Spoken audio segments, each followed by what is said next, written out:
নমস্কাৰ পলিটি ক্লাসে স্বাগতম জনাইছো ভাৰতৰ সংবিধানখন হল পৃথিৱীৰ ভিতৰতে আটাইতকৈ দীঘল লিখিত সংবিধান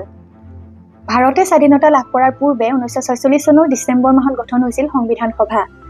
আৰম্ভণিতে ইয়াত সদস্য আছিল 389 গৰাকী দেশ বিভাজনৰ পাছত এই সংখ্যা 299 গৰাকীলৈ হ্ৰাস পায়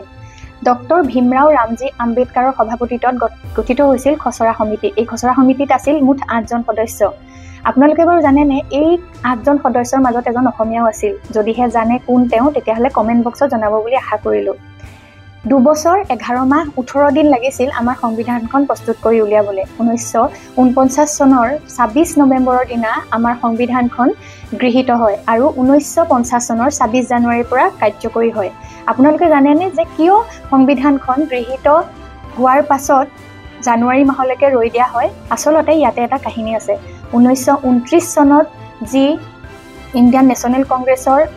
সভা হৈছিল সেই সভাত সভাপতিত্ব কৰিছিল জৱাহৰলাল নেহৰু আৰু তাতেই এটা সিদ্ধান্ত লোৱা হয় যে 1930 চনৰ 26 জানুৱাৰীৰ পৰা পূৰ্ণ স্বৰাজ দিৱস পালন কৰা হ'ব আৰু যেহেতু 1930 চনৰ 26 জানুৱাৰীৰ দিনা পূৰ্ণ স্বৰাজ দিৱস পালন কৰা হৈছিল সেই কাৰণে সংবিধান প্ৰস্তুত হোৱাৰ পাছতো 1949 চনত প্ৰস্তুত হৈ ওলোৱাৰ পাছতো আমি 1950 লৈ ৰৈ আছিলো 26 জানুৱাৰী তাৰিখৰ কাৰণে আৰু সেই 26 জানুৱাৰী তাৰিখটোকে তেতিয়াৰে পৰা গণৰাজ্য দিৱস হিচাপে পালন কৰি অহা হৈছে